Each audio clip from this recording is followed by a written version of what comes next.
徐女士经营的这家儿童摄影店在杭州丰潭路上的银泰城写字楼里，尽管面板上显示中央空调开着，不过影棚里仍放着多台电风扇，还动用了人工风扇。最近几天就是温度就一直很高嘛，就夏天它就是不自凉，我设了19度的温度，但是它室内的整体温度还是到31.5，还有32度的，就其他几个房间还有32度的。就有2个同事他已经感觉头晕嘛，应该是中暑的迹象，然后影棚里面我们都3个风扇也放在那里，就真的温度还是降不下来。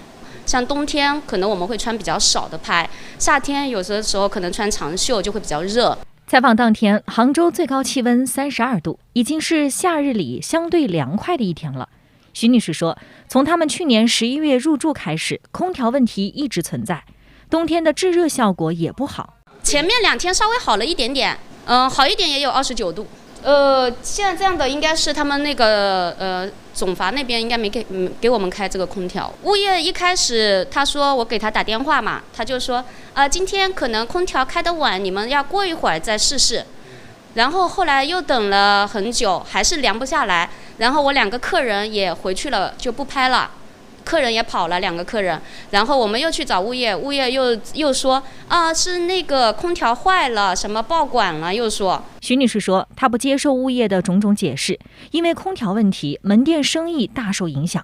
把我这个空调修好嘛，就让他们调整好。我这么长期以来，其实我的营业就是那个损失蛮多的，那最好嘛是给我补偿掉了。那这个我还没去统计，因为这个我们本身费用也比较高。来到银泰城写字楼的南都物业，陈经理向徐女士和记者解释了相关情况，但表示自己不便接受采访。规定是，如果要采访，必须公司的专门的人去采访。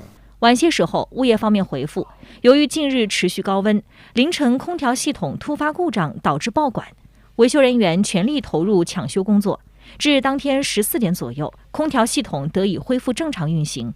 在抢修期间，已向业主阐释了这一突发情况，并进行了安抚。